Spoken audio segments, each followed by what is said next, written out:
Football is a humbler, ladies and gentlemen, is it not? Football is a humbler. Anyway, guys, big up to you guys. Big up to everyone who's tuned in. Bismillah ar-Rahman ar-Rahim, first and foremost. And big up to you guys. We're here to talk title race, ladies and gentlemen. We're here to talk the results of the 4 football clubs involved in the title race so far this season. Despite the imposter proving he was an imposter yesterday, we still need to talk about him. Big up to everyone in the chat. Whether you're watching us right now or on the replay, because I know a whole lot of you guys like to watch us on the replay.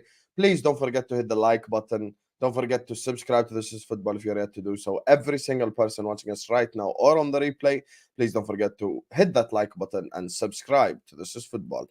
Mike, it was the only way I could annoy Yaqub extra if I got him up extra early in the morning. So get the likes up, Habibis, and subscribe to This Is Football. And look, let me introduce the only guy that won this week. I feel like I'd be disrespectful if I didn't introduce him first, because all the rest of us didn't win our games, you know. Some more embarrassing than others, I will say, though. So, joining us on the channel, first and foremost, Kevin De Bruyne has taken time off from his recovery at Manchester City to join us on the channel. You know, as you guys continue to share the channel everywhere, to share the videos, to like, to subscribe, we can get more and more celebrities on. So today, Kevin De Bruyne has actually taken time off from his recovery to join us on the channel. So everyone, welcome. Of course, you already know who KDB from wishes. Man like Nobbins. How you doing, Nobbins, man? I'm doing good, matey. I even wore an orange top because there is no ginger or orange on my forehead, despite what you keep saying. This is blonde. How many times do I have to say this is blonde? I'm not De Bruyne. You know, you actually fully look like your hair is your hair. Right. And your well, shirt if I am, I haven't even really kicked a ball in anger yet this season in the Premier League, and we're still top of the table. So when he is back, it's lights out. It's curtains. Oh, here we go. You can't even come in humbly. I just gave you some of the nicest intros. Nobbins, be honest, does anyone else give you intros like this? Be real. What, insult me, compare me to someone who I don't look like? No, I must say it's quite unique, to be fair. I must say, it must be why I keep coming back and keep coming back. I mean, wow. I think in the early days, I think in like the first ever one, I think it was a Paul Scholes comparison, which just was an insult. So I guess we're slowly, steadily climbing up the ginger rankings. You'd definitely rather be Kevin De Bruyne than Paul Scholes, right? Well, yeah, for multiple reasons. Yeah. Oh, I mean, we definitely know the big reason. So, yeah, let's hope you ain't moving the same way. Anyway, big up to you guys. Is it Nobbins' birthday today? Why are they saying happy birthday, Nobbins? Thank you. It's not my birthday, but thank you. Damn. Okay. Thank you, Asher. Big up, Asher. He turns 16 today. Next up, you know, is a man who says it as it is. You guys have seen him on the terrace. You've seen him on the channel before as well. And it's been a while because, you know, I think it's just the timing really hasn't worked out for us to work together. But he's back on the channel. Coincidentally, after a loss, by the way. This wasn't planned or intended. You know, he just said no the last 3 times because he had work and stuff. But today he's home from work early and he's here to tell us why Arsenal lost at Newcastle. I'm sure, you know, we're going to get into it after we first have the heavy meal first. So joining us on the channel, of course, is man like Brandon. How you doing, Brandon, man? I'm good, bro. I'm good. It's nice to get an early finish so we can cook these Spurs fans. It's all good. It's fine. You know, top of the league and all of that. Manchester City again, as Kevin, you know, just pointed out, he ain't even kicked the ball yet. It's mad. It's looking mad, bro. It's looking mad. And yes, of course, I suppose we've got to talk about Arsenal. They ruined my weekend, but Spurs made it all better yesterday. So big up to them. Big up Spurs. And you know, Edward, big up Edward, who's actually one of my biggest supporters. He's asking any Spurs rep today. You damn right there's going to be a Spurs rep. Last time he came on, he was smug to Arsenal. He was smug to Liverpool. He was smug to Chelsea. He sent me a WhatsApp message going like, you guys better hope I don't beat Chelsea comprehensively, because if I beat Chelsea comprehensively, I'm going to come up here and I'm going to cook everybody. Oh my God, Ange Ball, good day, mate. And at the end of the day, he ended up losing 4-1 to Chelsea. Most embarrassing thing to happen all year long is allowing Nicholas Jackson, who's become a meme this season, to score a hat-trick against you. And I made sure I made them wake up. You guys ask why early. Guys, because sometimes you have to torture people. You have to torture people who have tortured you with their bullshit all year long. So I made sure that Jacob wakes up extra early today, just so he's extra annoyed because it's about 7 a.m. in Texas or 8 a.m. I don't even know, but point is it's still early. He's even still in his robe. He's in his Spurs robe. So, there was a possibility he was going to bottle the stream. But anyway, joining us on the channel, of course, is the guy that they said last time. He rattled Arsenal fans so badly last time. There was a comment saying he's the worst American since Donald Trump. So that's a bad statement right there. Man, like Jacob is in the building. Hello, Jacob. Hello, everybody. Good morning from sunny El Paso, Texas. It's your favorite Spurs rep, and yes, look. Can we just get a look at that robe? This is my club, my one and only club. I love my manager. I'm ready for the cooking. We'll hold that L. It's the first one of the season, and hey, we're 11 matches in. That ain't happening quite some time. So, hey, I'm having a good time while I'm doing it. Thank you for the invite, and good morning, boys. I didn't know Nando's sold robes. I didn't know that. No. I don't know where I got this. I think someone bought it for me on Amazon for Christmas. It's quite comfortable. Fair. Lauren, congratulations. You've been up since 6:30. I'm very proud of you. This isn't a measuring contest of who wakes up earlier, because I'd definitely lose that one. Anyway, make sure guys are liking and subscribing. There's 200 people in here. We ain't even started yet. Please do hit that like button. Do subscribe to This Is Football. Keep getting involved in the chat. Keep letting me know your opinions. Keep letting me know your thoughts, because there's a lot for us to discuss. So just get the likes up right now. We ain't even on 50 likes yet, guys. What's this shit behavior right here? Hit the likes right now and subscribe to This Is Football. So there's only one place to start, the new White Hart Lane, mate. Good bloke, Ainge Postecoglou decided to make the most embarrassing tactical decision of the year. So we have Mr. Spurs rep over here, brother Jacob, to talk to us. Hello, Jacob. What happened, my brother, yesterday? I'll tell you what, it was about 6 minutes, some really good ball. And I was like, this is going to be great. Having a great time 6 minutes into this match. We're firing. Great team goal, build up out of the back. Van de Veen goes to Madison. Madison, great ball, finds Kulusevski. Kulusevski works it. Deflection or not, still a very good teamwork goal, in my opinion. So I was having a good time. And if you don't mind, I do have some notes that I took during the match. And it just helps me remember, because usually first halves, there's some stuff that'll happen, and the second half will dictate kind of how my memory will remember a lot of things. So I like to write down in the first half at least what happens. And it's interesting. Every note that I have is about 2 to 3, 5 minutes apart, because it was just such a stop and start game. It was very frustrating to watch, honestly. But you started to see the signs of mistakes, and these are the mistakes that we've exhibited all season. I've never alluded or acted like these mistakes aren't ever present. Every single match, the 10 games prior, every single match, there was at least 2 to 3 opportunities we afforded every single attacking team in our box, around our box, precarious areas where we're caught out. We have allowed it at least. Luton had chances, Fulham had chances, Palace had chances, United had chances, Brentford had more chances to win. Every team has had chances. That is part of this Ainge philosophy, is we never stop, regardless of where the score is, regardless of 11 men, 9 men, 5 men. He said he's going to keep the same energy. So how can I not match my manager's energy? Now, if I had Arteta as a manager, I probably wouldn't want to match that energy, especially post-match, but that's neither here nor there. I'm saying my manager, I'm just speaking on mine real quick. I just want to say that the way he handled himself... Are you taking sly digs at people after losing 4-1 to Chelsea? Can you have some shame and decorum? How dare you? It's not even slight. Can you actually have some shame? Hey, some people took 2 L's this last week. I took 1. It's okay. I don't care. You 4-1 to Chelsea is more embarrassing. Can you just be honest for once in your life? Come on, Jacob. You shameless. You let the Senegalese Eddie Nketiah score a hat trick on the ground. Oh no! Have some shame. There's a guy who watches me, brother. His name is Red Line of Teranga. He's fully Senegalese, and he's like, I don't claim Jackson.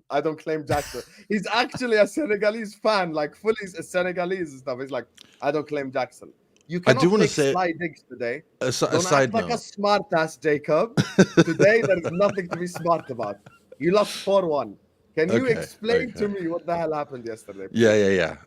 What happened is we went a goal up, and then our players, for some reason, turned all to each other and said, "You ready to just have a barroom fight?" And that's what we really tried to turn it into. And it was just mayhem. Every 2-3 minutes was just either capitulation or an offside goal for us, offside goal for them, and VAR. There was something you said, Hassam, during your watch long, and I very vehemently agree with it, which is the fact of like they are spending way too long trying to find any reason to make a decision, to change a call on the pitch. And that's what was the most frustrating thing. Because to me, in my opinion, I feel like 5 VAR stoppages in the first half, and then Van de Ven trying to get up into 6th gear where we know and we've seen him get into, that naturally is going to lead to what we saw. And now we're missing arguably our best, if not a revolutionary center back for Tottenham Hotspur. For how long, I don't know. We'll see. Look, Van de Ven was coming good. He is a young kid. I know you're laughing. Maybe revolutionary is a little bit dramatic.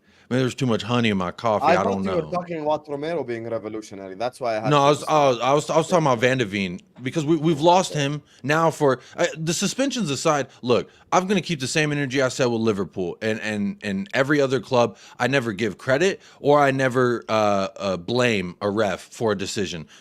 When we got ruled offside and prevented from going up 2-0, to me there was 87 more minutes in that match to get another one, and we didn't. That's where we failed. But we also failed where keeping our head. It was, again, we went up a goal and it became a barroom fight. Romero starts, I mean, the kick out, make of it what you will. Some people say yellow, some people say red, some people say it is what it is. I mean, if he gets a red there, then they don't get that penalty. If he gets a red there at that kick out for then he does.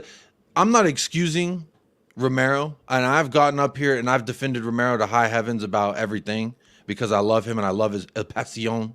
I love the fire he brings to the pitch. And you know what? That can be a good thing.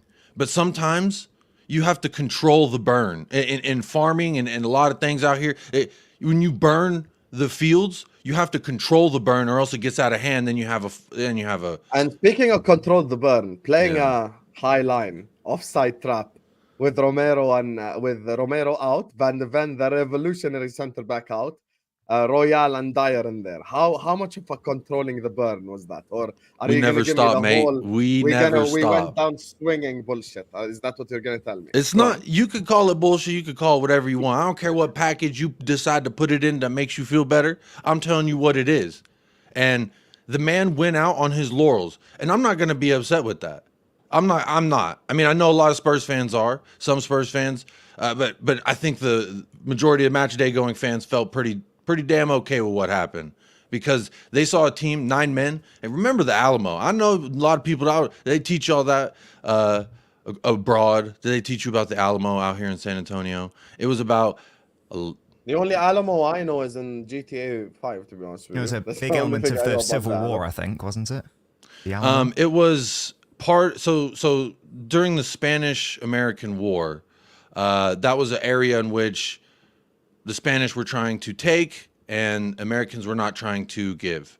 And there was about, I think it was, I don't remember the numbers. Someone probably could Google it real quick and tell me, but it was like 150 Americans and there was like 20,000 Spanish troops coming to the Alamo, the fort, and they needed to hold them up and hold them off for just long enough for troops to arrive. They weren't able to do it, mind you, but till this day, everybody remembers the Alamo in America. You were taught about the Alamo in America, and it is one of those things where it's just, look, when the odds are against you, what are you going to do?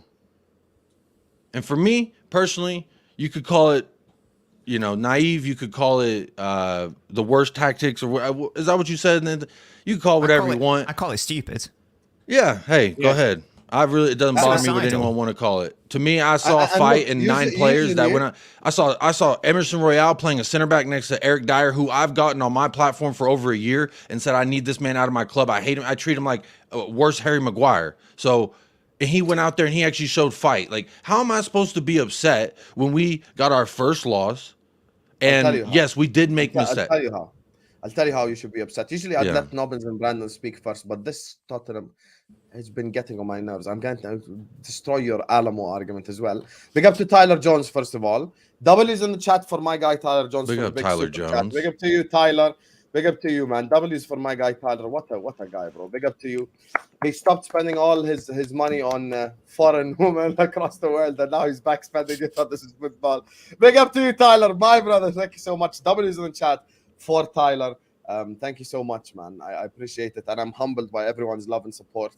And speaking of humbled, let me explain something to you, Mr. Jacob. There's brave, and then there's plain stupidity. If someone has an RPG and he's aiming it right at me, it is considered brave to run away. It's not considered. You remember brave. the famous image of the man standing in Let me front of the explain it tank? to you, Jacob. You want to go war? Was that in analysis? China? We could do that. We could Come do on. that. I'm Jordanian. Sorry. We could do that, brother. Ange We could do that. Postecoglou. You're right, is you're right, not- my fault, We're my not fault. turning this into a By Tiananmen four Square war-torn comparison. I know war. So if someone points an RPG at you, it's actually intelligent to run away. The smartest thing to do at said moment is running away. Because bravery, there's an Arabic saying, ثلثين الشجاعة الفليلة, which is what we say, like sometimes bravery, even running away is considered bravery if you're smart enough to do it. And the reality is, let us all push all agendas to the side and let's all be honest. One thing Nobbins and Brandon and Jacob and Hussam and the entirety of the world will agree on is Chelsea can't break down a low block.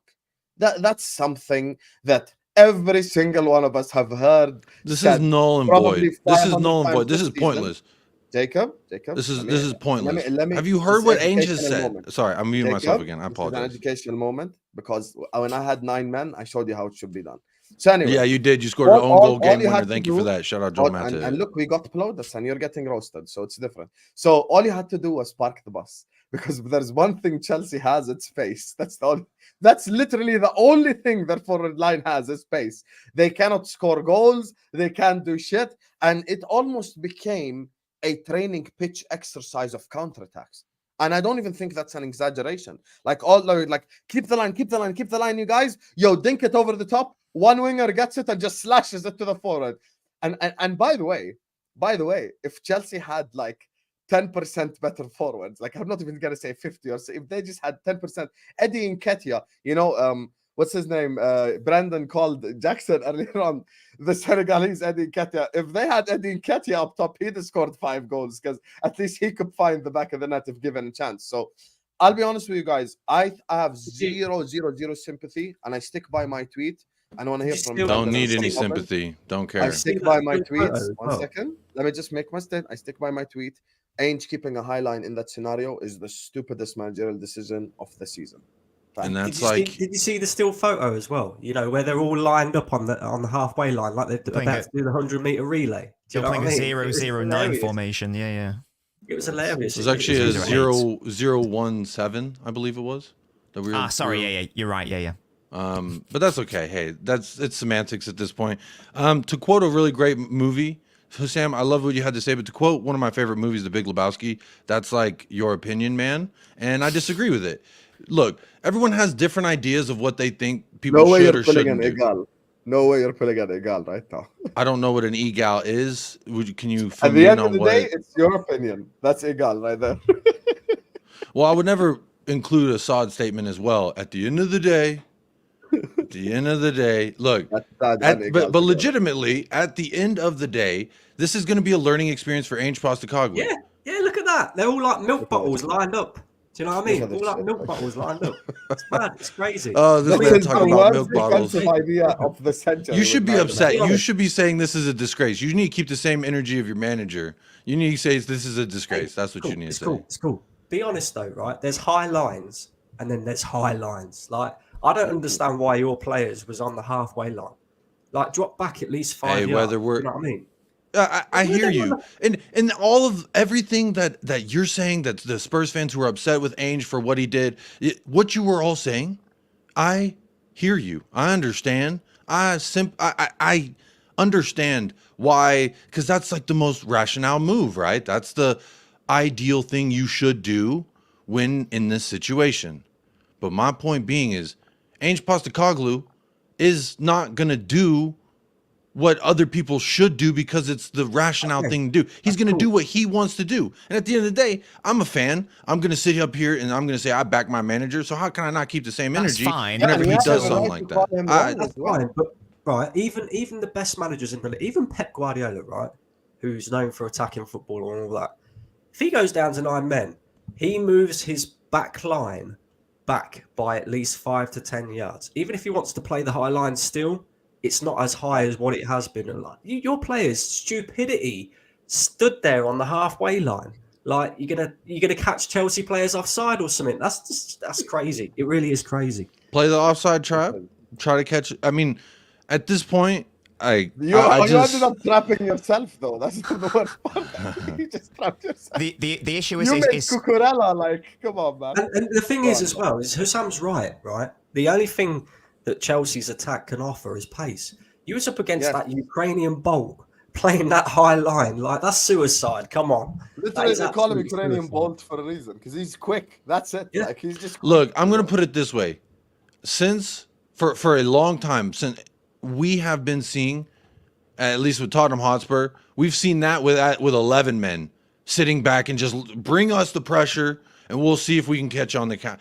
Why would I want to like go back to any resemblance of that? I'm so free from that. But it's a temporary thing, isn't it? Like, it's fine to talk about it in this game, but as Brandon noted before, even if Pep's got 11 men on the pitch, if he goes to the Bernabeu, as he did last season, he plays conservative football because the context is you need to get a good result, and then you play the home leg. So if Ange proceeds to play like that next season when Spurs are inevitably in the Champions League and you go away to the Allianz, or you go away to Real Madrid or Barcelona or whoever, and you decide to play this gung-ho vibes, high-line football, even with 11 men, you're going to get spanked in the away leg, and then it's irrelevant about the home leg. So it's fine talking about it now, thinking, oh, you know, I like being a radicalist and an ideologue and being idealistic and all that in stuff. the Alamo and stuff. But in the Alamo, but when it comes to like the crunch time, especially we when it comes to remember the knockout Alamo. I'm just football, the best managers, obviously, they like Guardiola, they obviously have their play style, but they also appreciate that sometimes you need to reel it in a bit. Even like, let's take an example this season when City were 2-0 up at home against Forest and we went down to 10 men.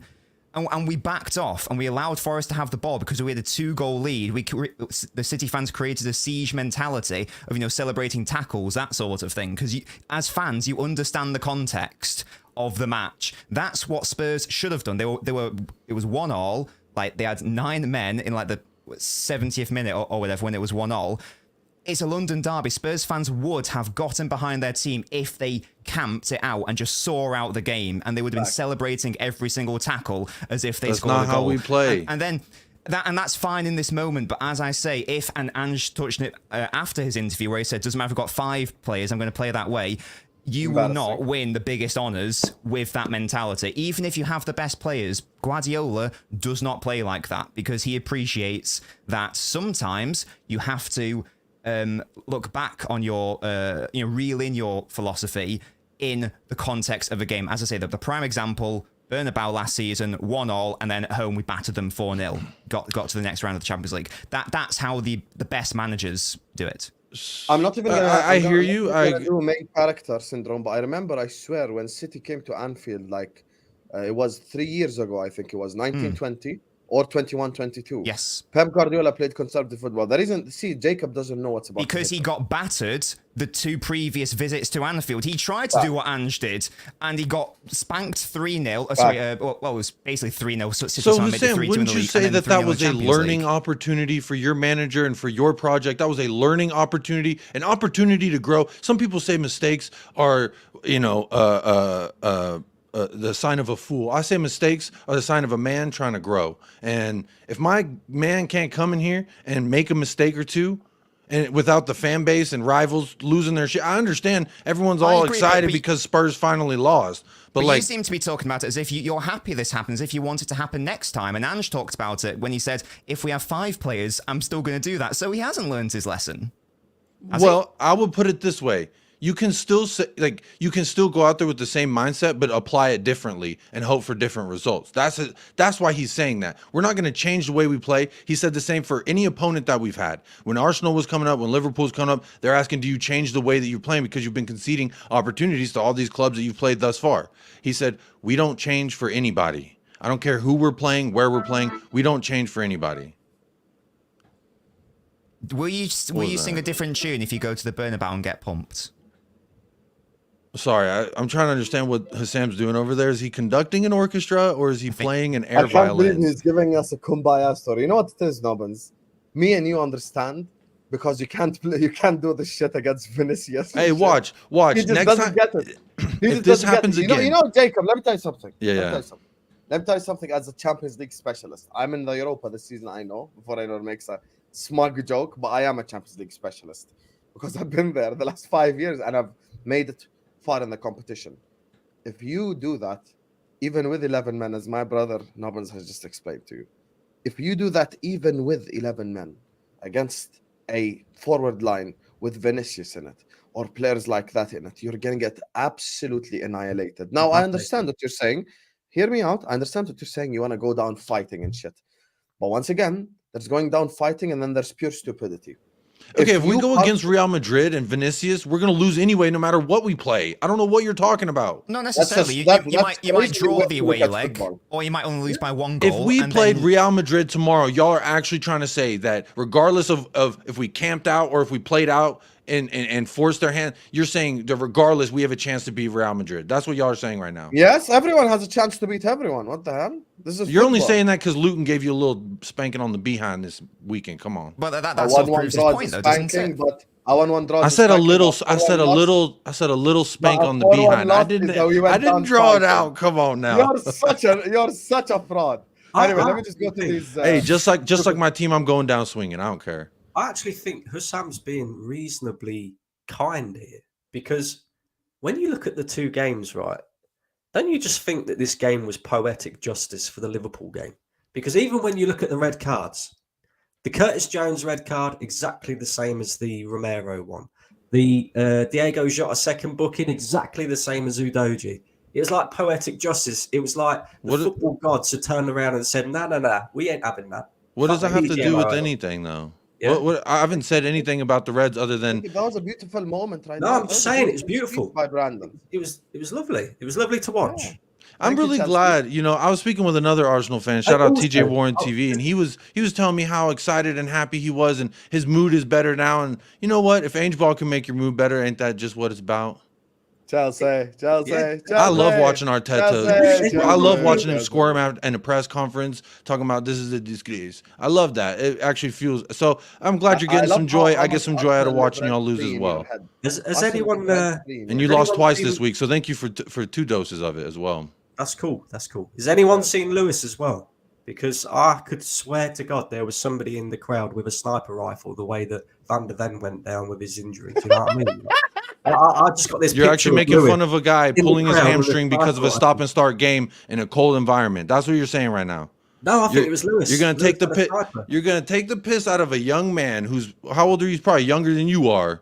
And he's out there playing professional ball, and he tears a muscle because of a stop and start VAR American football nightmare of a first half. And you're taking the piss out of it. If you want to go that route, that's up to you. I'm gonna take the high road on that, and I will say no comment to that. Yeah, I wish Van der Ven. I wish him a speedy recovery. Yeah, thoughts and prayers. Love it. Anyway, let me just go to these super chats. These are delicious. A big up to Edward who says, "G'day, you know what? Welcome to the fucking Premier League." Big Ange would have prepared for defense, saw that Spurs were shit, and said, do what you anchors are good at, not defense. Man City back on top feels right with the universe. Any other position scares me. First of all, big up to you, Edward. W's in the chat for my guy, Edward. W's in the chat for my guy, Tyler Jones, as well, for the 2 big super chats. And here's the thing. You know, certain Spurs fans have Ange's, you know what, so far down their throat that regardless of what he done, they would have still found a way to defend it. In my opinion, if genuinely, and I say this genuinely, if Tottenham Hotspur parked the bus yesterday, they leave minimum with a draw, because Chelsea can't hit a barn door against. I would love simple to as know Chelsea. where you bought that crystal ball. Everyone on this panel has said what will and won't happen in the future. And I want to know, you just said that anything can happen in this sport, but now you're sitting here saying it is a final conclusion that if they had done X, Y, or Z, according to Sam, who also said if we went and played that style versus Arsenal, that we were going to get spanked 4-1. And then next week, you also said the same thing about Liverpool. Again, you get it wrong. I get it wrong. We all get it wrong sometimes, Sam. Let's call it straight. Come on now. I think you're missing the point, though, Jacob. I don't think that's what he's saying. What he's saying is when you go down to 9 men, if you park the bus, Chelsea simply cannot break you down. Give you an example, right? All the games that Chelsea have played well in so far this season have been Arsenal, Liverpool, and then you yesterday. Why? Because we all play expansive football. They've got space to run in behind. When they come against teams like Luton, Sheffield United, teams like that park the bus and kind of try and be a bit more reserved, they struggle. So it makes sense, does it not? Why would we change for anybody? My manager says we don't change for anybody. Because And then I you're get on down to YouTube 9 and a bunch of men. people behind a camera tell me we're supposed to change. But Jacob, For 20 at the Who am I time, going to listen to? For 20 Jacob, at the minutes. time, it was 1-1. You was walking out of there with a point with 9 men. Yeah. And then whenever we went down a goal, we almost scored and equalized 3 times. I think it's fine to do that if you're chasing a Big up goal. Bella because in the chat. You've got to do it, but if you're drawing, then I think it's mad. Val will forever be an asshole, man. Big Hey, up Val, man. I'm just saying I've gone through way more like a loss to Chelsea, playing our style, not down 9 men. Like, it is what it is. And about the red cards, you were bringing it up a little bit earlier. I've kept the same energy in regards to Liverpool. I'm saying the same thing I said to Curtis Jones and Diogo Jota. You play cleaner. You take the ref out of that situation. You don't allow a ref to make those decisions. And It was the fact that you were doing the highlight with Dyer and Emerson and Højbjerg. you think as I want to well. run a high line with Dyer? You think Dyer was an Ainge Postecoglou player? You have to admit it's wrong then. Well, then change the tactics. We're not going to change our tactics because someone's so shitty. We're not going to change our tactics because Eric Dyer can't fucking play it. We're going By to play him in definition, it, you have and we're to going to change put the it on full tactics. display. Well, That is in what that happened in the case- Fulham game, in the Carabao Cup. That is exactly what happened. He rotated the squad and showed on full display, this is what happens when I have to play certain things. Give Ainge Postecoglou 3 more fucking windows until y'all start judging him. That's all I'm saying. There you And are. three- and- There you are. yeah, 3 more windows. That's what I'm saying. I like Jacob. Ange, Put but down your true reality. specifically, I'm talking about this game, not about him as an overall manager, because I really like him Yeah, as a we're just manager. I talking think about he's great. yesterday. I'm not even talking about. In fact, I'm not even talking about the full 90 minutes. I'm talking about like a second half of football, or even like the last 20 minutes. You're absolutely right to not alter your philosophy. For the most part, that Ten Hag's done that too much and it's not worked. But Ange is on the other extreme. Sometimes you do have to tweak things, even if it's only for 40 minutes of football, maybe in the context of losing Maddison and Van der Ven and Romero and only having 9 players on the pitch and playing a high line against Jackson, Sterling, Mudryk. And I think there was a mental stat where sort of like by the end of the game, of the Spurs players on the pitch, only 4 of them were in the starting 11. So there's a lot of like difference and rotation there as well. So again, in these very extreme circumstances, that's when I think it's fine to say, right, let's change the philosophy a little bit for 40 minutes, 20 to 40 minutes. Yeah, you could Oh, change man, your philosophy a little bit. We have done that. We have done that. I'm excited, bro. Like you're saying, you don't want to see high lines with Dyer. You're going to see it for the next 4 games. Emerson Royale, you're going to see it. Hey, Both don't of be your surprised if centre-halves we out. bring up Ashley Phillips. We signed young Ashley Let's Phillips. get ready to rumble. rather see These young next Ashley 3 Phillips, games personally. are going to be a thing of beauty. Look at his face. Romero and Van Look der at Ven, I Jacob's think. face. Everyone, look at Jacob's face. Look at his face. As soon as they start the next 3 games, look at it. Look at his face. He was like in the pits of hell for like 10 seconds there. Look at One of Did those everyone games, see by the that? way.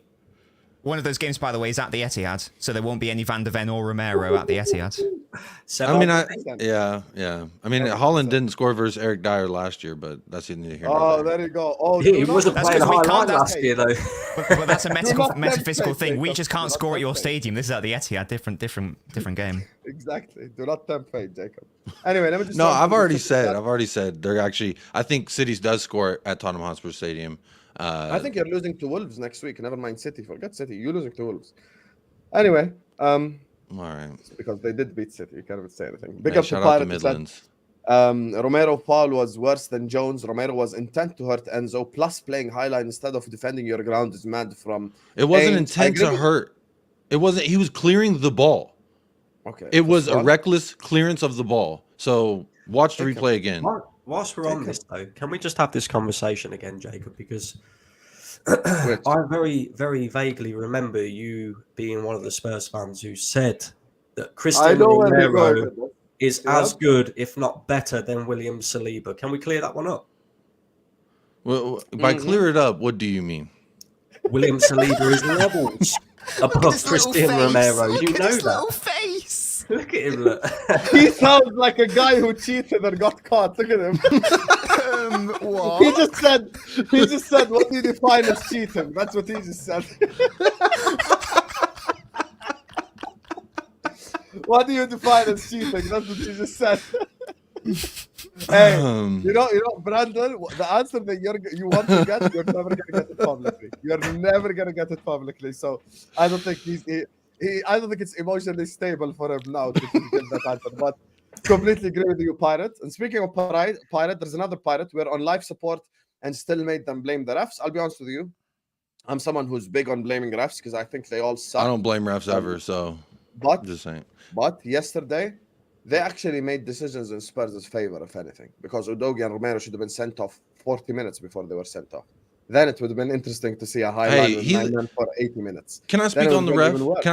Can I speak on the ref from my perspective? I know some Spurs fans have said, and I heard what was on the football tear, some people felt hard done by the refs. For me, I like it when a ref lets the game be physical. He allowed that. He allowed it to be a physical match, and then it got out of hand.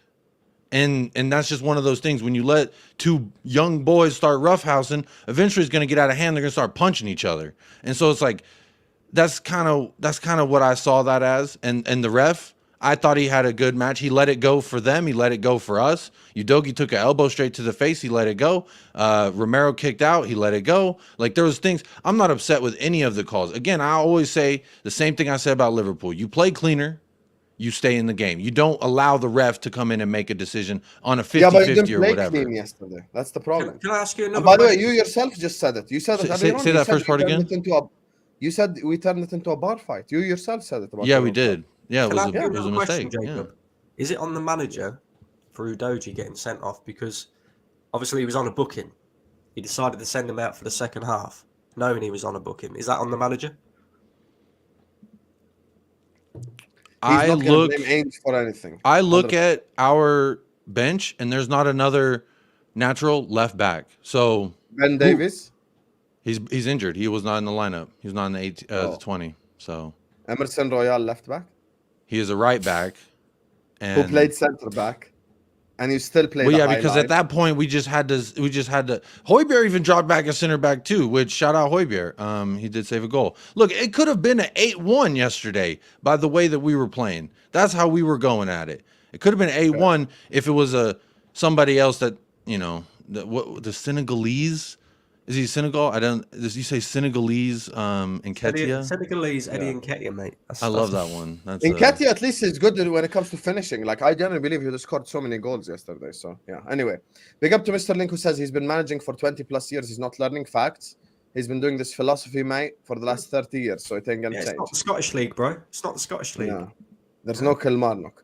Big up to Blaze, who says the thing is, we know we have to change our principles for certain games to win trophies, but Spurs fans have proven to only want to play good, thus bottle jobs 100%. And that's why they started singing "We got our Spurs back" after beating Bournemouth by 4 goals. They got so excited, because they ain't had their Spurs back since the 60s. So that's just the reality, So because they ain't seen anything significant. But it is what it is. Jacob, at least you shout out the 60s. Shout out the 60s. Yes, Jacob is here to represent Tottenham Hotspur, thanks to Mauricio Pochettino, who made their club relevant and dunked on their head. Oh, don't do that. No, don't do that. Don't do that. Because it could have been Ronald fucking McDonald managing Spurs. It was inevitable that myself and Tottenham got intertwined in the soul. So, Mauricio Pochettino, it doesn't matter. Thank you for the memories, but... My God. Yeah, let's move. We move. Big up to Lawrence says, dang, Vicario backflipping after getting sniped 200 yards out by the American striker, I guess was called Hammy's whoops, damn. I have no idea what that means, to be honest with you, Lawrence. It's the first thing you confused me with. I think he's talking But- about when. Hey, Lauren's been up since 6 a.m. Let's blame it on No, that. I think he's talking about when was it? Who was it? Who was going through? Mudryk. Mudryk was going through, and he just caught Vicario. Oh, yeah. You remember how he spun around like he was doing a backflip? I know on which the one you're trampoline? talking about, where Vicario done the whole flip thing. Sorry, Lauren, my bad. You know, Lauren's been in the Olympics, you guys, so don't disrespect her. She's she's for real. But anyway, she's talking about when Mudryk tackled Vicario, and Vicario done the whole and just jumped on his back and shit, like he was back flipping. 100%. 100%. I remember But in the replay anyway- he did get clipped, so it was a foul on Mudryk, if I seem to recall. If we're gonna praise the ref, Also- but you're gonna say that wasn't a foul, then that Also, Mr. contradictory. Jacob, known as let the guys play, and I'm a fan of them letting them play. But anyway, big up, Lauren. Big up to Mr. Link, who says facts. Tottenham will be without Van de Ven and Romero. Yes, it's gonna be long for them, and we will be there, inshallah. Spurs downfall has started. Big up to Badr, who says, I know it's legal in the US, but Yaqub, easy on it. Oh, he's talking about the weed. Stay off think he's the talking weed. about- yeah, Big up to you, Badr. Thank you so much for the bro. super It's chat. 7:45 in the morning. I don't know what he thinks is going on in People America. smoke but- early sometimes, Started I don't early, know. yeah. Big up Hey, to BIG. yeah, It says, well, Jacob, keep crying and go play that cello behind you. And then he says, playing a high line with 9 men against 11 men is like parking the bus when you have 11 men against 9 men and you're losing. Idiotic Spurs praising. And I'll be honest with you, it's getting to a stage now where, like, I get it, Ainge has captured your heart and soul. I understand. So has Klopp, but with trophies. And I can still criticize him. I'm sure Nobbins could criticize Hey. Pep every now and then for a wrong decision. I'm Okay. sure Brendan criticized Wenger 10 years ago, 12 years ago, and he made the wrong decision. It's not that deep. Just It's because my really girl, not just that because deep. my girl made a one dinner that didn't taste good, that don't mean she ain't bad and she can't still get in that kitchen and cook well. There you are. There you are. Yeah, So you're comparing your girl to Ainge Postecoglou because she hear you right now? no. Yeah, she's a good-looking man, to be fair. Stay safe. Stay safe because I know your situation. Stay safe. That's all I'm going to say. Stay safe. Stay safe. Don't let her hear that. Big up to Edward again with another super chat. Big up to you, Edward, my brother. W's in the chat for my guy, Edward. Big up. He says, Ainge can only be judged when Spurs have Europe to deal with. 3 game weeks. Till such time the bloke is on probation and should be basic Ainge, not big Ainge. Let's be clear on that. 100%. I think when you get to Europe, and this is what we're trying to explain to Jacob, next season with Champions League football, there are teams you can't be doing this shit against, even 11v11, where you've got to be conservative. And there's a difference between conservative and parking the bus. However, Nobbins explained it perfectly. Jacob made me and Nobbins agree, which is mad. He basically just explained it perfectly. He said, for a period of 30 minutes, you could surrender your philosophies and do what you had to do. By the way, Klopp, gung-ho, what do they call it? Heavy metal football. Heavy metal is worse than anything Ainge could bring from Australia. Heavy metal. Like just So you're full saying on me? football. You're saying And you we want talk- me to fold at the sign of adversity? You want me to fold and just do what everyone else would do? Is what you're saying you would like No, me but to you do? don't get it. You just don't get it. You know what it is? It's okay, Edward. It's okay, Edward. Thank you for the super chat. I'm trying my best to try help Spurs fans, but they don't want to be helped. So I'm gonna just move on, innit? Big up to you, Edward. Big up And Edward. to Big everyone up Big listening. Ainge. Jacob, I'm trying to move on Sorry. so you can roast Arsenal. Thank you. Big up to you, Edward. Big up to everyone in the see how he's smiling now. Go on, smile with Arsenal section, Jacob. Smile. Go on. Jacob, Arsenal section. See? Hey.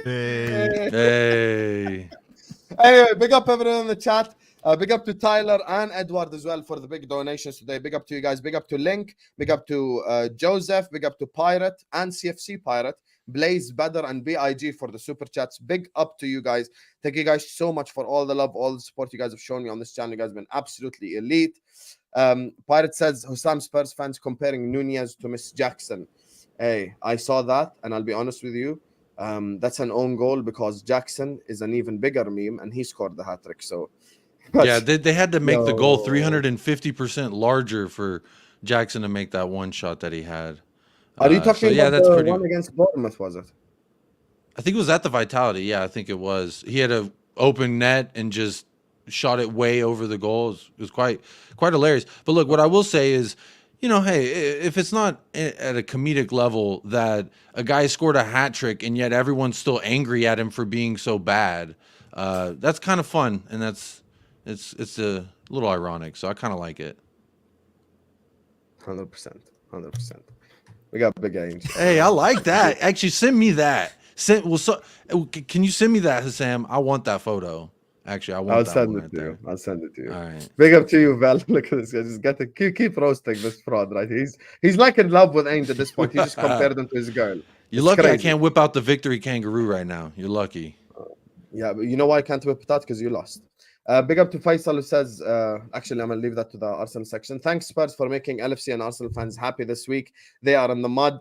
They go marching. And I can't lie to you, the funniest thing I saw on Twitter yesterday was this whole Live Arsenal, our spool thing happening, going on.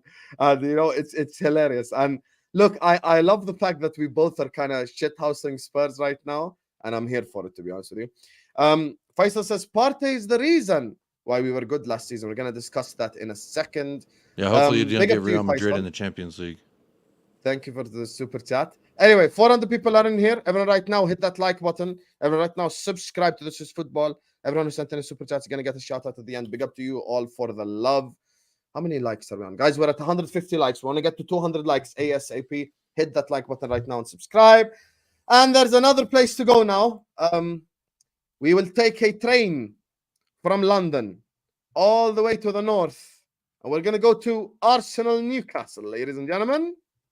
Brandon, the floor is yours. Thanks, Explain Sam. Cheers. Cheers, mate. Bye. Go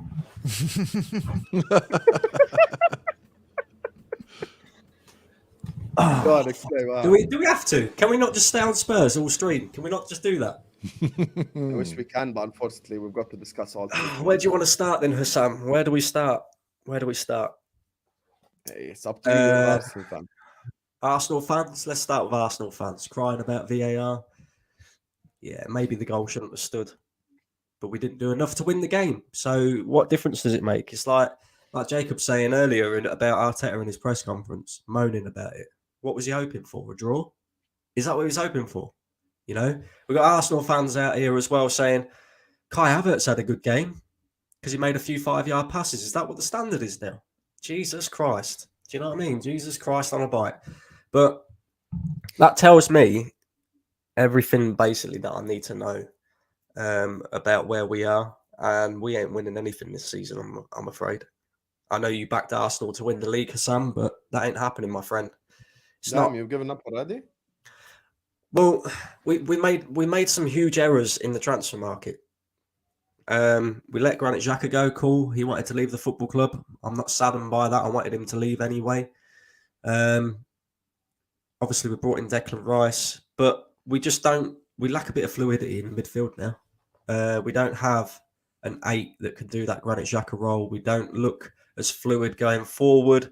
We don't look as solid. Well, we're solid. Troops, you're such an asshole, man. Big up Troops in the chat. I said, League Gunners, son. Big up Troops. Big up Troops. Big up Troops. Big up.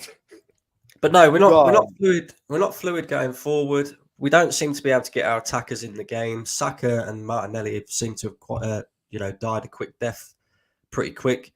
Eddie Nketiah is Eddie Nketiah. We know, as soon as he scored that hat trick against. Do you think he's been scapegoated though? Be honest. No, not really, because he does the same thing all the time. He'll have a great game, and then he'll go missing for 3 or 4 games, and then he'll have another great game, and then he'll go missing again. It's not that it's anything against Eddie Nketiah. He's just simply not good enough. It's just that, when at the top level, when you're competing for. But when I say scapegoated, I feel like people are criticizing Nketiah, but not showing same energy to Saka and Martinelli, who need to be held accountable even more. Yeah, 100%. Look, for me, Eddie Nketiah, cool. We all know he's not good enough. He's never going to be good enough. We need to move on from him. But people that refuse to criticize Saka, criticize Martinelli, I think that's wrong, because I think they're the ones that should be standing up and taking responsibility, and they've not taken responsibility. The one thing that stands out for me in this Arsenal team so far this season is last season we had players who took responsibility in the big moments. They stepped up in the big moments. Odegaard, Martinelli, Saka, Jesus, Partey. You can name basically the entire starting 11. So far this season, there's 2 players that step up and take responsibility when they need to, and that's Declan Rice, who performs week in, week out, regardless, and William Saliba. The rest of them, they've all died a quick death so far this season, and a lot of that has to do with the manager, unfortunately, because, like I say, he went out in the market, he decided to bring in Kai Havertz. I think he thought he was going to come in and be this solution to the Granit Xhaka problem, and he just simply isn't. You know, he's not even good enough to play for Arsenal. Like, imagine this, Hussam. We've got a midfield pivot of Jorginho and Kai Havertz at this precise moment, who wasn't good enough for Chelsea in 2019. So what makes anybody think they're going to take Arsenal to a title race in big 2023? They're not. You know, it's as simple as that. Thomas Partey, he's out injured. He always is. I think we need to move on from him now because he's just not reliable. You can't rely on somebody who's out injured all the time. And we're missing quite a few pieces to this puzzle, in my opinion. You know, Zinchenko's all of a sudden, he's not the guy no more. We're playing Tomiyasu instead. You know, we need a striker. We need an 8. I even still think that, you know, we needed another defender as well, because when you look at it in the cold light of day, we're quite short in that area. Like, we got Tomiyasu, cool, but he has a tendency of getting injured at moments in the season. Zinchenko, you know, he can't stay fit either. He has a tendency of getting injured on a regular basis. In fact, if you go and look at the stats, since Zinchenko joined Arsenal, in the entire time that him and Tierney were here, Zinchenko spent more days out injured than Tierney. You know, so if, for example, if them two end up being out at the same time, which is a possibility because we all know injuries happen in football, you know, especially when you're playing so many games, then we haven't got a left back no more. Yeah, we got Timber, but he's out injured as well. You're looking at Ben White, and then you're looking at, you know, the likes of Kivior. Are they good enough? Is David Raya another thing that I'm going to say here? Is David Where do you Raya sit on this whole Raya Ramsdale thing? Because there is a civil war in your fan base right now, and I'm sure you've heard it as well. Yeah, and I kind of posed this question, I think like 2 or 3 games into David Raya being our number 1. Is he actually a major improvement on Aaron Ramsdale? I don't think he is. I don't think he is. When you look at it in the cold light of day, yeah, his distribution's probably better than Ramsdale. But the one thing that he was really good at Brentford was his long passing. But Arteta don't want him to kick the ball into the channels. He wants him to play it short. You know, I see a couple of weeks ago, I can't remember who was playing now, but Raya kicked the ball long, and Arteta's going absolutely ape shit on the sidelines because he's kicked it long and he's not playing it short. And then even in the build-up, right, when you look at Spurs yesterday, every time Vicario picked the ball up, he was looking for a Spurs player to play the ball too quickly, either roll it out to him, kick it out to him. And Ramsdale was very good at that for Arsenal last season, getting us on quick counter-attacks and that. David Raya is so slow in transition. He takes his time on the ball. There's been a number of occasions this season where he's nearly been caught out because he's taking so long on the ball. His shot stopping is probably a little bit better than Ramsdale's, and his cross catching from crosses is a bit better than Ramsdale's. But where are you with the whole a major improvement? Are you buying a striker if given the opportunity? Actually, no. Let me rephrase my question. Brandon tomorrow is the sporting director. He has only one. He could only make one signing, either an 8 or a striker. Kroenke has a meeting with you, and he says you have to choose one. Choose one. That's a difficult one. That's why I asked you. That's why it's a good question. It is a good question. I would go striker. Because, again, Jesus has a tendency of picking up injuries and being out for, you know, decent periods of time as well. And just Eddie Nketiah is just not good enough on a consistent basis to be able to get us anywhere. So I would go striker. But then you got a situation, who do you play in that 8 role? For me, I've always thought we maybe have an in-house solution that Arteta seems to not want to try. I mean, we're playing Tomiyasu at left back at the moment. So why? I mean, I don't know whether you guys agree, but why haven't we tried Zinchenko in the 8? He spends most of his time in the midfield anyway when he plays at left back because he's always inverting. And the best attribute that he can offer to the team is his passing ability and his ability to break lines. So why can't you play Zinchenko in that role? And we haven't seen that. Instead, what we're doing is we're going, oh, cool, we'll go Kai Havertz, Jorginho, Declan Rice, and it's far too defensive. Declan Rice doesn't suit the 8 role. People say he's all right and he's pretty decent going forward, but For me, he's better, mopping up, being that lone six, that guy who, breaks up attacks and keeps the possession of the ball. Jorginho, his legs are gone. Yeah, his legs are gone. I But felt then so bad for Rice. He just got ran over in the game. He just Rice is basically the only one doing anything, bro. And that's the problem. But then the other issue That's comes. why when Jacob calls him the Hojbjerg, it's unfair because Rice stood up in that game, and it's just the other two that were just absolutely useless. To be honest with you, that's the thing. But To be fair, I don't call him the Hojbjerg. I just see the correlation between the two players. They possess the same qualities, and I'm just trying to understand how that man went for 100. Look, he was your best player in the L. I agree. I'll just leave it there. Mm-hmm. But then He was, the other issue comes. We're talking about. This is why they call it the worst American to Trump. Hold that! Calling Rice Hojbjerg, you fraud! I didn't call him Hojbjerg. You said I said he's a Hojbjerg. I said I just see a correlation between the two players. I've never seen Hojbjerg have that performance away at Newcastle that Rice did in his whole career. Come on, man. Don't be disrespectful to Declan Rice. That performance, imagine Hojbjerg in the midfield next to Havertz and backing Jorginho. Hojbjerg would be huffing and I didn't puffing say he was as good as either. In a correlation, you should know this as an engineer yourself. In a correlation graph, they don't have to be at the same value, but they can still correlate in the same manner. That's all the comparison I've made. And I like it because it actually pisses off a lot of people, and I think it's quite hilarious. So if you want to compare me to a president of the United States, no matter how awful they news alert, they've all been awful. But since the dawn of time, the very first one, he wasn't a very good man either, in case you're wondering. But hey, if I'm being compared to a president, that's how I know Jacob's head's gone. He's giving us history lessons today. The Alamo, the presidents, the first ever president. Shout out Abe Lincoln too. Highline, brother, but we appreciate it. Let me ask you guys as well, because Brandon, I think here has spoken about his team, and I think he's been very valid with everything he said. He did mention the referees better than me, because I would have shat on the referees. I'll be honest with you, because there's one angle, and I want to get Nobbins and Jacob involved here in a second, but I don't know if you guys saw the angle that Ian Wright posted.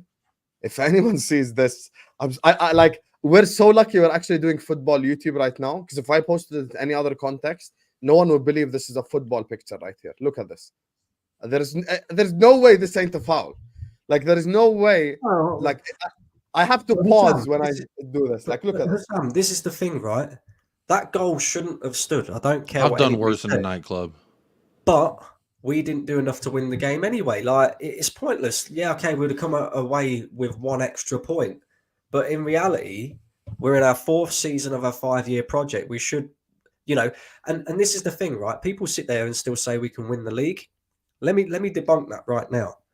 Last season, we went to St. James's Park. We won 2-0. This season, we lost. Last season, we beat Spurs at our ground. This season, we drew. Last season, we beat Chelsea at Stamford Bridge. This season, we drew. Last season, we beat Fulham at our ground. This season, we drew. So already, we've dropped points in games that last season we would have won. So where are we making up this points total? 4-1 at home, and you beat them this season. Yeah, we beat City, but then who else are you going to pick? I just think it's too early, because if you buy a striker in January and an 8, your entire life changes. Okay, cool. But what makes you think, Hussam, that we're going to go in January and get an 8 or a striker? Because let's be honest, right? When you look at our last January transfer window, did Jorginho and Trossard, and I like Trossard, don't get it twisted, I love Trossard, but did Jorginho and Trossard do their job that they was brought in to do and win Arsenal the league title? No, they didn't. So I don't trust the football club to go out. I'd say Trossard done his job to an extent. Like, Trossard, people are giving Trossard plenty of credit, but not Trossard did to an extent. And I'm not saying it's completely on them that we didn't win the league, because I think we all know that William Saliba getting injured and various other factors cost us as well. But at the same time, I just look at it and I think, will this football club do what is required and go out and get me Ivan Toney for 60 million? You have to. But it depends where the football club's at, though, Hussam, because this has always been my fear. As soon as Arsenal qualify for Champions League, is it going to be a case of we're happy to be a Champions League club again? Or is it going to be a case of we're actually going to go show ambition and do what is required to go and win a league title and a major honour? And that's where January I'm gonna find out all my answers. I agree with a lot of what Brandon said, like just in terms of like the goal, whether you think it should have happened or not. If I'm an Arsenal fan, my first port of complaint isn't with the referee. My first is with my own defenders. When the ball goes out / doesn't go out, why is 4 or 5 Arsenal players putting their hands up, turning around, losing concentration? Ben White doesn't then close the cross from Willock, which comes in, and then everyone has like lost a focus. Now the game plan isn't there. And I'm thinking, play to the whistle. This is literally what you teach children. So again, even if we're to go down the argument of, yes, it was an injustice and Arsenal should have had the goal. Newcastle shouldn't have had the goal. I want my players to, and I criticize City players when they do this as well, because it's one of my biggest pet peeves. Play to the whistle and actually defend your box, and don't assume that a decision is going to be called correctly, even if it should have been called in that way. There are some things in football you can't control. You can only control your controllables. Whether the referee has a good game or not, you can't control. But Ben White can control stopping that cross coming, and Gabriel can control staying switched on to get a better purchase on that on that ball which comes in or whatever. Raya flapped it as well, and also like a raised positioning as well. That's a massive question mark. So that is a very avoidable goal, even if we're to assume that every single point Arsenal were wronged. I think that would be my main issue if I was an Arsenal fan. Also, just like the wider context of the game. I know St James's Park is a very hard place to go, obviously. City lost there this season. I know it was in the League Cup, but still. However, not for everyone. However, if, again, I don't expect Arsenal to go to St James's Park, dominate the game, and create chance after chance after chance to score however many goals. But I do expect them to create at least one big chance. Last season, I checked, they created 2 big chances last season. People saying, oh, but we weren't great last season. Well, he created 2 big chances last season, so already there's a bit of a drop-off there. And again, Brandon is right. There is a big midfield issue at Arsenal, which stems in part due to the absentees, like Partey, for example. However, it also stems from the fact that Xhaka wasn't properly replaced. Declan Rice is probably too soon to trial him in that role and position. So for me, that's a transfer market error. And it's a similar theme to last season where they were focused, more of their creative play was focused down the wings. I don't know, I can't recall the exact stat. It's to do with Saka's having a stinker this season, by the way. Well, exactly. And everyone keeps saying Nketiah. Oh, but Saka stinks too. Martinelli's stinking it up as well. I can't recall the exact he ain't been the stat. same since James Madison turned him around. It was something like, a breakdown of how a team attacks. And basically, you want the majority of your attacks to come down the middle, because that's where the most high value chances come from. City top that chart in terms of the percentage of their attacks. Arsenal, I believe, are at the bottom or second from bottom. So what does that tell you? It tells you there's not enough creativity going on in the midfield. It's all focused down the left and right. And that was a similar theme last season, which is fine, because Martinelli and Saka were popping off and they were having unbelievable, you could argue that, team of the season performances week in, week out. But this season, they're still relying on them to be that good. But there has been a drop-off for one reason or another, whether it's because teams have caught on to them or that it's just a natural drop-off in form, whatever it is. So Brandon's absolutely right. I actually don't know what the short-term solution is, because Partey is an injury. He's alive. Sorry, just to add to your thing, this is the problem. There isn't a short-term solution. Fabio Vieira is not the answer. Emil Smith Rowe is not the answer.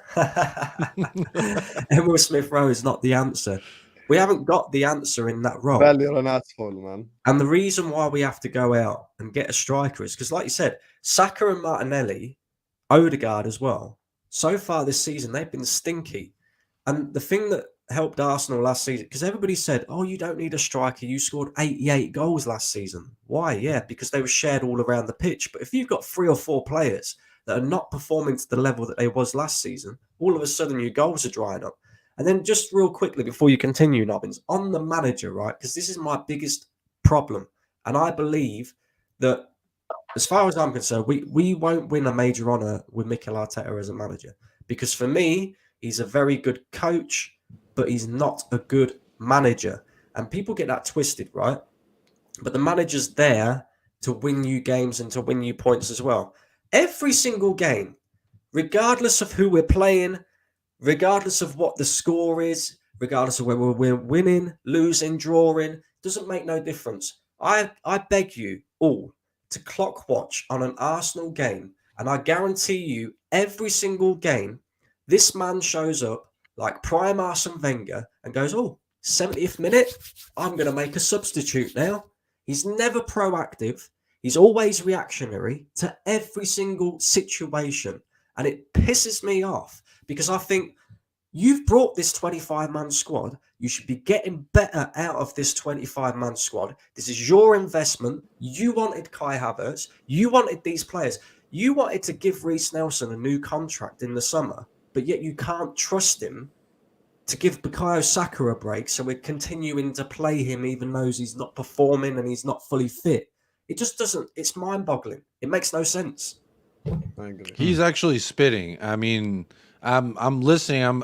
When Arsenal fans speak, I'm always looking. You know how I operate, Hussam. You interrupt every 3 seconds. I'm waiting for a little hole to poke. You know what I'm saying? Just where we at, and because Brandon is sitting on his own team, you couldn't interrupt him. It's like let him sit on his own. One team. of my main arguments is that Arteta will. What he said. I don't think Arsenal win major honors with Arteta. The only thing I will disagree with, this may be my bias coming out a little bit here. Maybe, just maybe. But I don't think he's a good coach or a good manager. Buying a dog when you're trying to win a title, to me, sounds like a move in which, here in America, they have this program. His name is Win. So they named him Win, which is what... Win the dog. I thought you were saying a player. I thought you were equating a player to a dog. I thought it was like a real Jesus slander or something. But then I realized... I would never talk down on a canine friend, first and foremost. But... I'm just saying, in America, whenever there's like a natural disaster, there's a company that sends out all these beautiful golden retrievers and great dogs that help all the people. The people who are traumatized, they'll pet the dogs and they'll feel better. And I really thought that that was my first time where I was like, does this guy know what he's doing? You're in a title challenge and you're buying a dog to help you get over the line, and then what he drew on the board and stuff. And it's all kind of funny, but if I'm an Arsenal fan, I would actually be upset with. Jacob just say if I'm an Arsenal fan. Whoa. I'm saying I'm trying to take my Tottenham hat, and if I'm an Arsenal fan, I would be upset with Arteta. 4 years into a project, you just invested how much on a glorified Hojbjerg? Yes, I said it, and glorified. Okay, maybe. No, Jacob, this season the only guy who's been stepping up for them is him. So you can't really say that. You have to be honest. Not having that. And for 3 seasons, Hojbjerg was our best midfielder. Oh my God! I'm not having the glorified Hojbjerg. I'm sorry. I'm not having crazy. that. I like Arteta, by the way. I feel like the Arteta slander for me is going a that's bit too far. That's because you're a City fan. That's because he used to help you win stuff too. But Arsenal are our most relevant title rivals this season and last season, so the argument works both ways, doesn't it? I like Arteta because... You like Arteta because he plays the little brother to you, because he knows his place next to Pep Guardiola, right? That's why you like him, because he's a subservient animal. That's why people like dogs. Nobbins, do you genuinely think we're your closest rivals? I don't like dogs. I don't. Purely from a league position standpoint, I don't think you'll actually challenge City, but I think Arsenal will finish second this season. What, ahead of Liverpool? I think Liverpool finished third, yeah. And speaking of, listen, that's got to be our final topic of the day, because Nobbins has got to go in 17 minutes, because he's got to go out. So big up to everyone in the chat, and big up once again to my guy Tyler Jones. W's in the chat for Tyler Jones for another big super chat. Guys, I'm so humbled by your support. You guys are just absolutely unbelievable. Big up to you guys. Hey, big up, Tyler. Now I can increase Jacob's pay to $3 an episode instead of $2. So thank you guys so much for all your support. He's gonna end up buying a dog himself at the end of the season. So big up to you guys. Hit that like button. And thanks so much, Tyler. My guy Tyler. Big up, Tyler. You said no one hates dogs. I hate dogs. I think dogs are disgusting. I like cats. Big up to you, Tyler. Big up to you, my brother. Ramsdale has concentration problems, unlike Raya. I think if you need to have a defined number one, or it just becomes a dramatic thing. I think. And who created that problem? Nobbins? Arteta. Yeah. Yes, I agree. That was a mistake. I was just thinking about it. Who is like the worst keeper to have ever won a Premier League? Because I don't think you win a Premier League with either of those two as your number one choice. I think the worst might be like who's the worst goalkeeper to ever win the Premier League? Probably Scott Carson. as in like the starting though. I think it might be like you know, like the Blackburn one maybe, whose name I can't recall. But apart from that, you think of it, it's Schmeichel, it's Seaman, it's Lehmann, it's Cech, it's Van der Sar, it's Barthez, it's Ederson, it's Alisson. Barthez is probably up there, by the way, because he was crap as well. But he was fun. He did mental stuff. Hey, you asked who's the worst one, not who's the funniest one. That's a good point. Oh my god, big up to even you, Kasper Schmeichel, I really like Schmeichel. I don't think he won the Premier League with either of those two goalkeepers. Both Schmeichels were good in my opinion this season. They won the league 100%. You need a quality keeper. Hussam, I heard from Sava yesterday. Big up to the Mittenmeister. What a name! Isn't mitten like a small glove? Isn't it not? Am I lagging? Or can you guys hear me? Wait, what did you say? No, the mitten, yeah. Isn't mitten like the small glove that you put a in the oven? Yeah, a mitten. Yeah. Damn. You're saying I put Sava in the oven? That's crazy. I heard from Sava yesterday. He wants to come around to your house for a barbecue. He liked the cooking you gave him so much. He wants some more. I went on the terrace yesterday. I roasted the entire Tottenham Hotspur institution, and I walked away victorious. You know what made me walk away? I'll be honest with you. And you know, I heard Alan calling me a coward. First of all, Alan can okay. Let me not say anything insulting about Alan, but Alan's always busy. Like, Alan's my guy. I've invited him onto shows 500 times and he's always busy. It's not my fault, Alan. Second of all, I run from no one. Third of all, I wasn't even on the terrace in match reactions where we won. So your events don't correlate in my mind. And the crazy thing is, Sava, yesterday he DMs me. He's like, oh, I see you're calling me out on the terrace. And then he goes on the terrace and says the same shit I said to the Spurs fans. I realized, you know, Spurs fans' problem with me is my delivery. Their actual problem is how I say stuff, not what I actually say. Because every time I ask a Spurs fan, are you going to win the league? They say no. I'm like, okay, that's why I call you imposters then. So tomato. Big up to you, Mitten. Big up to Mike, who says, what does Mike say? I'll give you this, Jacob. Romero's defensive stats are 100 times better than Saliba. Offensive stats, not so much, but Romero's a rat. Poor character behavior, 100%. And even Jacob admitted at the start, where he said he's not a rat, but yes, that was a bad decision. But he's not a rat. I think even Spurs fans calling our players idiots, I would say you may call them an idiot, but I'm sure their M's would laugh at you for being an idiot and so broke, is what I would say. Damn. Big up, Mike. But not your super chatters, obviously they're not broke. Yeah, fact. Big up to Faisal says we had a squad overhaul and challenging for the title. You possibly have changed too much. I'll give you that. Big up to Suraida. Teremakase Suraida. Thank you so much for the super chat. That was Malay, by the way. For other people who disrespect how educated I am. I speak 5 languages, you frauds. 100 million for Tony. Thoughts? Yeah, saya cakap bahasa Melayu kerana saya tinggal di Malaysia 2 tahun. You have no idea what I just said. I speak the language of love. People are saying 100 million for Tony. Who else are you going to get? Who else are you going to get? No, but Brandon, they're taking the piss asking for 100 million. They're taking the piss. You ain't going to pay them. I don't think you pay 100 million for Tony anyway. No one will. Then, not just right? Who are you going to go and get? How much do you pay for Ferguson? Striker who would make a difference is maybe a Victor Osimhen, but you're looking at 130, 140 million for him. How much do you pay for Evan Ferguson? Didn't they say 150? They priced him around. They priced him around Harry Kane, if I'm not mistaken. They priced Nobbins. You know the way Brighton do business. They're gonna ask for 100 minimum. Worth and every honest, penny. I'd rather spend 100 on Tony than Ferguson because Tony. They were quoting 80 million for Ferguson. Is that it? No, they won't. Really?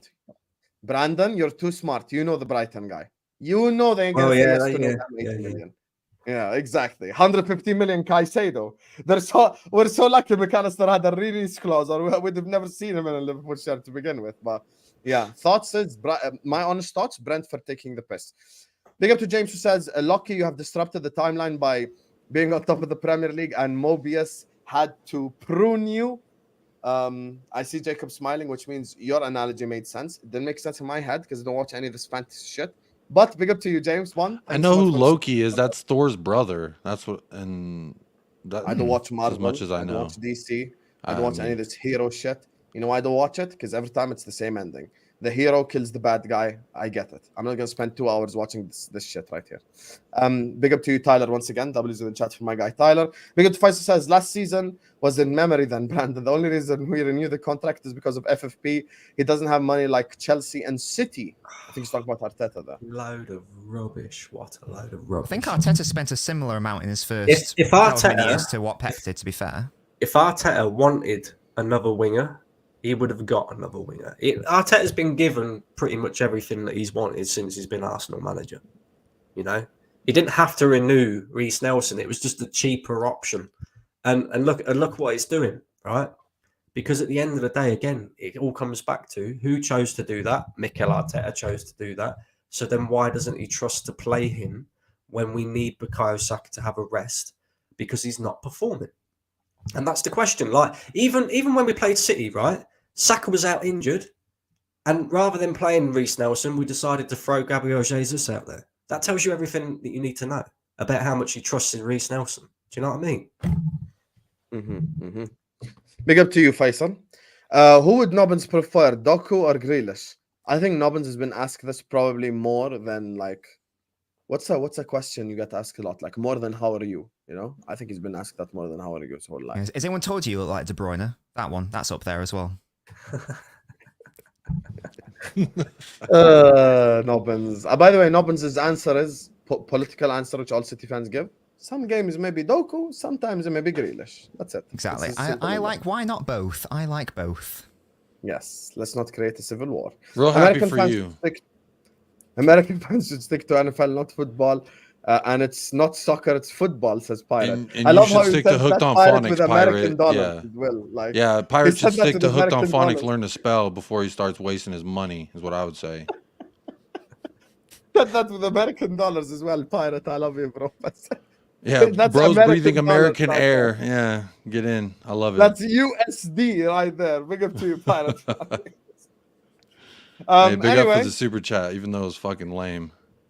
yes, it was lame, but big up for the money. Big up, big up. So anyway, chat, we're here, and this is where they get time to revenge on the host. I think I speak for Jacob and Brandon, if I'm being honest, and they'd rather talk about Liverpool than City, and we don't have that much time. So we just talk about Liverpool because like City beat Bournemouth, no one gives a fuck. They always beat Bournemouth anyway. So yeah, see, there you go. See, the Nobbins is the thing of beauty. And speaking of Nobbins, let's start with you for this Liverpool section. I'm gonna go last on my own club. So go on, Nobbins. What are your thoughts on the draw to Luton? I think a lot has been blown out of proportion, in my opinion, from Liverpool fans. I think that on another day, you win that 5-6-0 quite comfortably. I don't know. Maybe it's just because I had the view before the season really started that I didn't really see Liverpool in a genuine title race anyway. Maybe the people who are, in my opinion, overreacting, maybe they had a different outlook. I don't know. But it reminded me of sorry to bring it to City, it reminds me of the Forest game against City last season when we went away to Forest. A similar situation, newly promoted side, and we absolutely peppered them and battered them. And it should have been, like, not even exaggerating, like 8-0. What actually happened was we only scored one goal, and in like the 90th minute, our defense made a mistake, and we conceded the goal, and it's 1-0. Sometimes you have these games, and sometimes, more often than not, like, 9 times out of 10, 95 times out of 100, whatever, you finish your chances. Nunez doesn't miss that sitter. Salah doesn't miss that sitter. Jota doesn't miss that chance, etc. And you win, as I say, 2, 3, 4, 5-0, and we're not really talking about it. So again, now you can be concerned about the performance overall. That's fine. But again, the whole lack of a 6, this isn't new information. Like, we all knew the whole issues and issues of midfield balance that Liverpool have, not having a defensive midfielder. So as I say, if I was a Liverpool fan, I'd be annoyed at, at having to rely on like a 90-minute equaliser against Luton. Sure, that's fine. But at the same time, you created enough to win the game. I'd be more concerned if you didn't create anything. I can't remember the exact stat. I think you created 6 big chances, of which Liverpool missed all of them. That's pretty unheard of, creating and missing 6 big chances when you are a top side. So, yeah, I think a lot of it's been blown out of proportion, and the issues that we did see, are not new. We knew about the lack of a 6. This is why, in my opinion, Liverpool will not be in a genuine title race this season, but next season, 2, maybe 3 players. I am a very scared man of Liverpool next season. A 6. If we sign a DM in January, would your mind change on a real? I don't think so. I don't think so because 6 is one of the trickiest positions to play, and ideally what you would need is like a pre-season to embed that player rather than midway through the season. I don't know what Liverpool's 6 plans are, so I don't know what the options are. I'm assuming, for argument's sake, that it's going to be a 6 who is, the level of what Fabinho was a few years ago, what Rodri is, that sort of mold of 6. If they can get that player, if they can get an alternative centre back, for when Van Dijk and Arte need to be rotated, maybe another option at fullback, then as I say, I'm very, very scared of Liverpool next season. Jacob? Actually, no, let me go to the realistic guy, not the guy filled his heart with so much hate. Go on, Brendan. Talk to me. What do you mean my heart filled with hate? What? I got nothing but love for I everybody. live rent-free in your fan base's head, so let Brandon go first. Go on, Brandon. But that's my fan base. That's not me. I You live rent-free in my heart because I got love for you. I couldn't believe how many chances you guys missed against Luton. It was mad. Like Darwin Núñez, Salah, who's normally so clinical as well, Gakpo. Like, it was crazy. It was crazy. But yeah, I basically echo pretty much everything that Nobbins said. I think if you get a defensive midfielder, then we're all in big trouble, because the one thing that definitely doesn't lack in a Klopp system, and that is going forward, Liverpool are dangerous. And yeah, I think on another day you win that game 4-5-6. So it's just it's a bad day at the office, isn't it? Bad day at the office. Now that we've got the 2 realistic people out of the way, hello, Jacob. Talk to me about Liverpool Football Club drawing to Luton. He's gonna make it about Spurs. What? 3-2-1. Go on. I mean, you're right. I was. He was gonna start with winning away at Luton 8 whatever. I promise you, he was gonna do it. Look at him laughing because he knows I caught him out as well. I'm just saying. Shout out Cheech and Chong because you let his son get that opening goal versus you. I don't know who that is, number 14 Chong with the hair, but shout him out because great goal, great.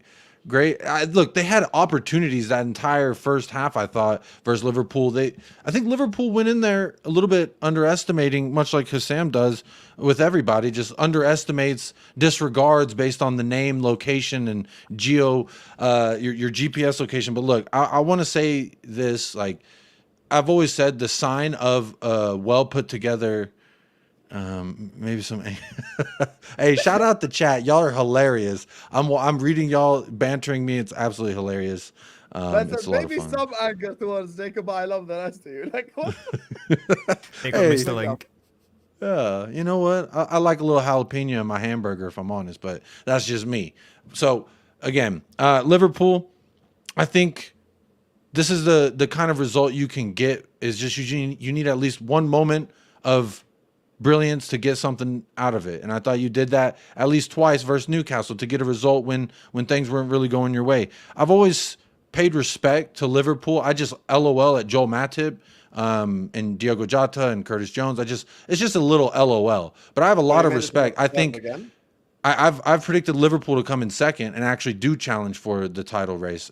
Maybe a little bit more than, not maybe, actually certainly a little bit more than Arsenal does, but I've just never really felt like, I've always felt like Arsenal were kind of the pretenders and the imposters. When you do the imposters, I think you need to include Arsenal in that conversation because anyway, I'm not going to get into the Arsenal thing. I was going to delve down why Arsenal, but look, you're asking about Liverpool. I've said that I think y'all can genuinely contend. Now, McAllister as a 6 is a war crime. I don't know why it's happening. It needs to be solved. You need to go. I thought that's what you bought Endo for, was to play that role. And I just think 3 signings in January, and Liverpool are legitimately contenders for the title. So it's good on y'all that you actually did get a point, because who knows? Maybe that could be a very crucial point, because Liverpool's only lost, once this year, and that was to Spurs, if I'm correct. I don't have it in front of me, but I think that's correct. Yeah. City's lost twice. So getting a draw is always better than getting a loss, in my opinion. And why you would want to go there and get at least a 1-0 win, even if you're down a man, Hassam, go in there and Question. Hang on. You guys missed that. Jacob just said getting a draw is better than a loss. So that comes back to your game, yeah? He was both one and he still decided to play the high line. Well, He's lying, look. It's He's like lying Poirot's in the man. building. You've just been Poirot. like I said, I trust my girl to make the next meal very tasty. That's what I'm saying. Oh, okay, Last night's dinner okay. might not have been the best dinner she ever made, but guess what? My girl bad, and when she in that kitchen, she gonna make something nice. Are you saying that because she's near to you? No, the door's closed, but she did come here and say hello. Make sure I was talking appropriately about my family. I dare you tell her you compare them to age. I dare you just tell her that. Hey, they're both Greek. Come on. Hellas. Fairs. I think with Liverpool, thing is, I agree completely with what Nobbins said and what Brandon said. We just missed hella chances, to be honest with you. Like, I'd be a lot more angrier if we were crap and we didn't perform and we didn't create anything and we ended up losing. Fair enough. But we literally just missed chance after chance after chance. And any other day, as Nobbins said and as Brandon said, because they're the two realistic ones where I don't live rent-free in their head, we would have scored 4 goals. Any other day, Nunes bags one of those, Salah bags one of those, Gakpo bags one of those. We're sat here going like, guys, Liverpool beat Luton 3-1. Do they have the most lethal forward line in the Premier League? So look, if it happens again, if it's reoccurrent, then I will start questioning it. As of today, I cannot question it because I just think it's just, I really just have to rule it off as one of those days. And speaking of rule it off, let me just run through the super chats before we wrap up. Rule it off. Rule it off, like end it off, like finish it. Oh, I thought you said pull it off. First of all, it's morning over there, Jacob. I don't know what morning wood you're suffering from, but don't take it out on this stream, please. Big up to Pirate who says, maybe you should stop smoking that K2. I don't know what K2 is, but big up to I don't know Pirate. what it is either, but also that response, it took him about 15 minutes to formulate it. So I know he Googled how to spell maybe, but you missed the A. We continue. Fair. Again, a waste of money, but shout out. Keep donating to Sam. Big up, man. Big up. I'm gonna Google what K2 is. Is that like a cigarette brand? I think it's like some kind of stuff that kids smoke. I don't know. I've heard of it, but I'm not never. Nunes versus Nketiah versus Jackson, battle of mid striker. As much as you guys love to do this, I'm sorry, I'm not including Nunes in that. I really am not. Nketiah's because Nunes actually does everything around goal scoring well. I'm so sorry. Like, I think he's just missing the chances. But when it bangs, it bangs. Like, he's been scoring goals this season, to be fair to him. So he's not been as crap as the other two. And by the way, I don't even think Nketiah is that bad also. I think that's slightly exaggerated. And the reason why I think that is Arsenal fans do that to protect Saka and Martinelli. Brendan just roasted all 3 of them, which is fair. But some people, as soon as Arsenal lose a game, Nketiah, your thoughts on Saka. Nketiah, your thoughts on Martinelli. Nketiah, like, it's just a thing in their mind. Like, can you tell me Saka played crap? That's why I respected Brendan's analysis. Even Jacob respected it. First time ever he didn't interrupt an Arsenal guest I brought on. Big up to you, Faisal. He was spitting. Hey, he was spitting. Facts. Nobbins consistent with his lazy analysis on Pool. This is why Link apologized later on. He explained it in the chat. He's That's fine. Look, to Nobbins. if Liverpool takes City or whoever's in the title race to the last game or last 2 games of the season, then I'll be perfectly fine to say I was wrong. But unless that happens, then we'll see. Time will tell. Fairs. Big up to you, Habibi Link. And Suraida finally, Terima kasih, Suraida. Thank you. Arsenal rent-free in Jacob's head, confirmed. They're definitely rent-free in his head. Definitely. No, they're 100%, not. 100% No way. You got to do it in your American accent, Hassam. They're literally read in your head. Literally. Literally in my head. Literally in your head. Like, I agree with you, Suraida. He just thinks of Arsenal too much. I think it's just unhealthy for his soul. Anyway, guys. Big up Meanwhile, to you're everyone tweeting who about tuned in. Ainge during the Ballon d'Or, but we move. So we can't even have a sense of humor anymore? No one said you couldn't. I'm just saying you were talking about what's That's in people's pretty funny. heads. Ainge You're was watching an talking award about ceremony that has Ballon d'Or. nothing to do with the big Ainge, and you're there. Jacob, can you tweet be about honest? him. Did you not crack a smile reading that? Be honest. I think you were live whenever you decided to tweet it. I think you were live. Yeah, actually, I did, and I stole it from the comment section anyway. Yeah. Actually, I did like the tweet because he should have won the Ballon d'Or. While we're giving out all the awards to Ainge, give it to him. It's Postecoglou for Ballon d'Or. Anyway, listen, we're gonna wrap it up here, folks. Big up to Tyler, big up to Link, big up to Joseph. Big W's on the chat right now for Tyler and Edward Joseph as well for big super chats. Big up to you guys, man. Thank you guys so much, Habibis. Yeah, big up big to you up. for all the love and support. Big up to CFC Pirate and the other Pirate. Big up to Blaze. Big up to Badr, big up to BIG, big up to Edward, big up to Faisal as well, Nelotpal, Shuraida, Teremakasse, big up to James Bond, big up to Mike, and to Mitten for the super chats. Big up to you guys. Love to all of you. Absolutely elite show. We're going to go around the lovely Panic and let you know where to find them.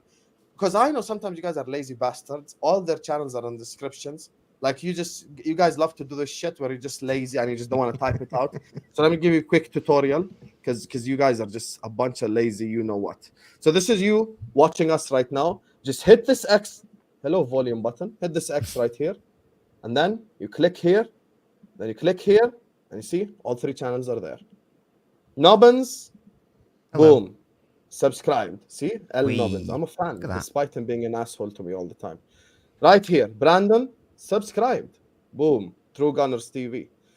And is that correct? That's your channel, right? I didn't fuck it up, Brandon. It's your channel? Thank God. I thought I fucked up there. Because there's another one with a similar name as well. Fuck, I thought I fucked up. And this, United Spurs of America. Jacob always sees me hanging out in his chat, but this guy takes too long. He's out here like 50 comments above my live comment. Like, my comment always must take priority, Jacob. That's how I treat yours. Anyway, big up to everyone. We're going to go around the panel. Nobbins, where can people find you, brother? It's L Nobbins on Twitter and YouTube if you like analysis videos. Okay, big up to you, Nobbins. Thank you so much Short and for- sweet. for, Yeah, for short and this, sweet. my brother. Analysis videos, I like it. Specifically need- on football, not just like random stuff. That's an important clarification after everything's been said this stream. Brandon, where can people find you? Yeah, True Gunners TV on YouTube. If you want a realist Arsenal fan, none of these fucking idiots. Boom. Jacob. Since my they brother, allowed you got so something? much room for the promo of United Spurs of America, let me take this opportunity. No, I'll keep it short and sweet too. United Spurs of America on YouTube. We're approaching ever so gently to 3K, like 9 men approaching the high line, pressing their man ever so gently, but yet ever so aggressively. You can find more of that. The only thing, look, I have a lot of rivals in my chat. I had a post-match reaction and everyone was in there cooking me. And I always try to acknowledge the chats, even not the super chats. So I try to be as interactive as I can. As someone who's viewed multiple shows on YouTube, I like it when the host interacts with the chat. So Sam, you do a good job of that. I just subscribed to you, Nobbins and Brandon. It does take about 10 seconds to subscribe to these guys. So go ahead and do it. Hit the like here on this channel, you bozos, because it's free. If you, don't do anything else good with your day, I'm looking at you, Pirate. Just hit the like on the video. Big up to you guys, man. I will see you guys later tonight, 11:15. We've got A-listers, man. Love for the love. Man, see you guys later, man. Peace out.